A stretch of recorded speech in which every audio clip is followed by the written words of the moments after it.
This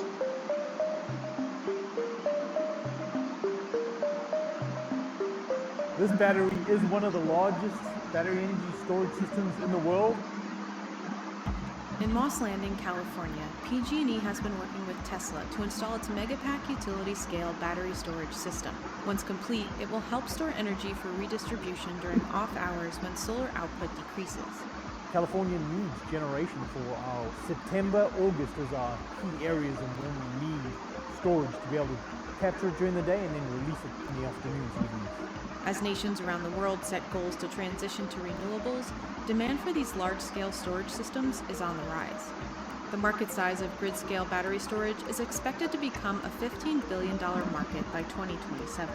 Now we're seeing in many parts of the world, in California, in Germany, now in China, mandates to have a certain amount of storage available per unit of renewable energy. If you look at resource forecasts or resource plans, the expectation is there will be tens of thousands of megawatts of new energy storage in just California. Welcome everyone to basically the announcement of Tesla Energy. Tesla got into the energy business in 2015, and it's betting it will become increasingly important for the company. In 2020, it surpassed 3 gigawatt hours of energy storage deployments in a single year, largely due to the popularity of Megapack, like the one being built in Moss Landing. I think long-term Tesla Energy will be roughly the same size as Tesla Automotive. The energy business collectively is bigger than the automotive business. They have really deep technical knowledge of batteries, not just the cells themselves, but how to operate them, how to build a battery management system, how to package them well, make sure they're in the right kind of thermal window. The systems have smart technology built into them. The technology and the way the batteries are actually configured is one thing, but equally significant at the moment is how you control them. Tesla have a system called Auto Bidder that actually chooses what the battery does and when it does it. The amount of data we get from each Megapack is phenomenal. The Tesla product has got a lot of technology built into it. It's really an answer to one of the big challenges we've got. We all know that we're transitioning our electricity system to renewables. It is the way of the future. We're going to see a lot of this.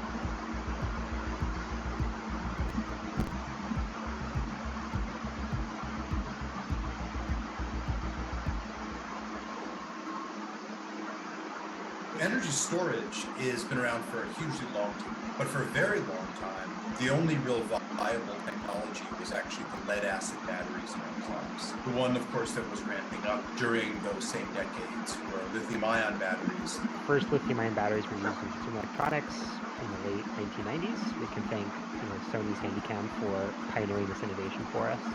Lithium-ion batteries are now everywhere, from electric vehicles to our phones.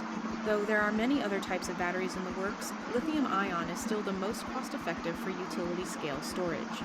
In the past, prohibitively high costs have meant that lithium-ion batteries couldn't be used at large-scale grid storage levels. In the past decade alone, according to estimates from Bloomberg NEF, costs fell about 90%. With the world transitioning to electric vehicles, demand for electricity could be greater than ever before. People are moving towards electric vehicles. Roughly, you need twice as much electricity if all transport goes electric, and then you need 3 times as much electricity if all heating goes electric. This is a prosperous future, I think, both for Tesla and for the utilities. And with the recent failure of the power grid in Texas and brownouts in places like California, energy storage is becoming necessary to keep power up and running. There's a new impetus behind building out a stronger, more resilient grid. We've seen again and again our grid can't handle climate change, can't handle these climate disasters that are becoming increasingly frequent. Tesla built one of its storage systems on the Hawaiian island of Kauai in 2017. In addition to supporting the Solar City solar farm, it's added more reliability for the utility. We had our best reliability ever as a co-op last year.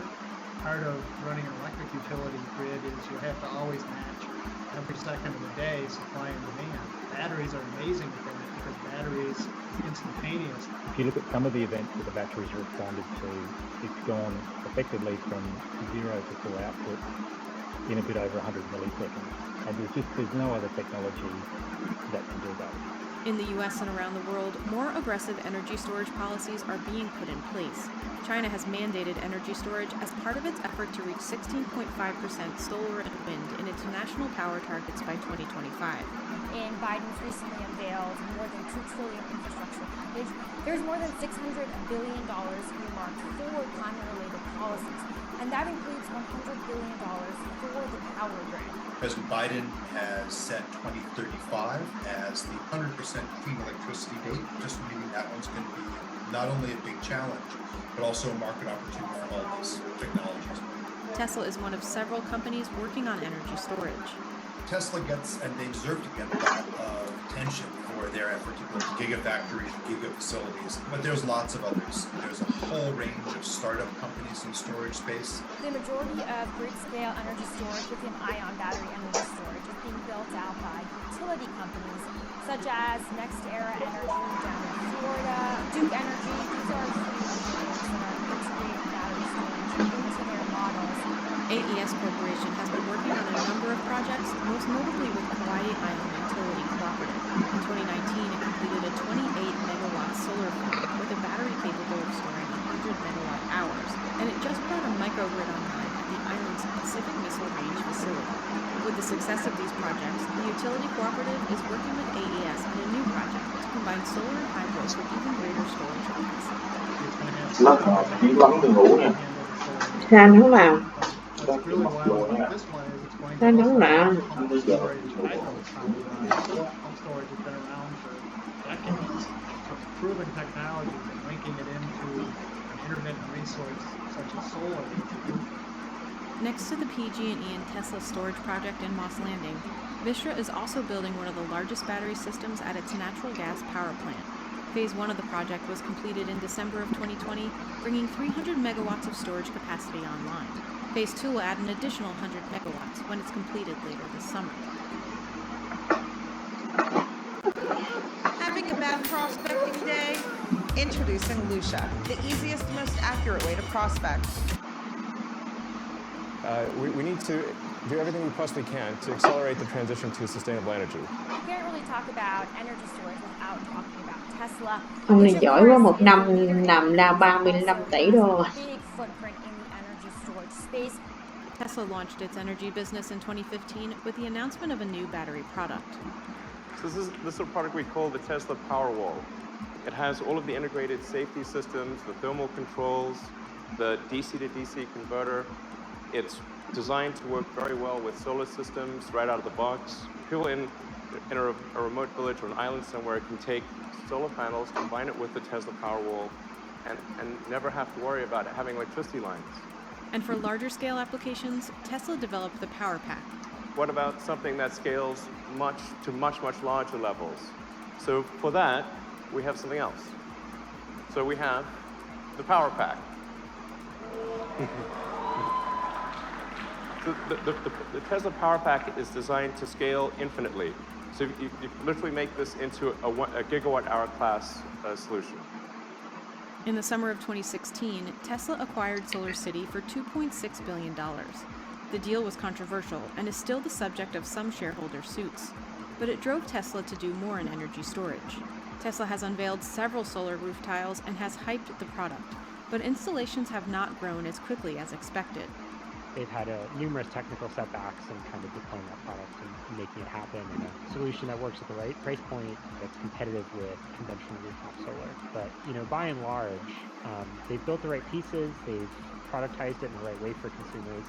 Just recently, Tesla updated the Powerwall 2, doubling the capacity of energy it can discharge.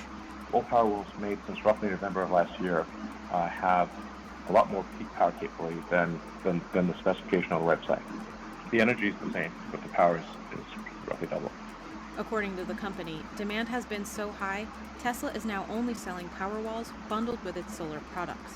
We will not sell a house solar without a Powerwall.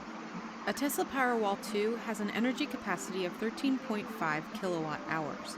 A Model S has up to a 100 kilowatt hour battery. PowerPack, its smallest utility-scale storage solution, has a capacity of up to 232 kilowatt hours per unit. This can be scaled up to include several power packs to meet energy needs.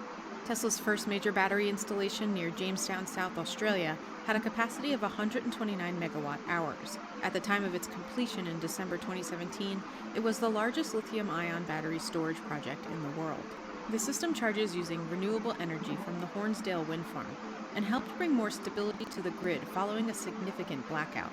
An extreme weather event that happened in September 2016 in South Australia that resulted in the entire state blacking out. The response that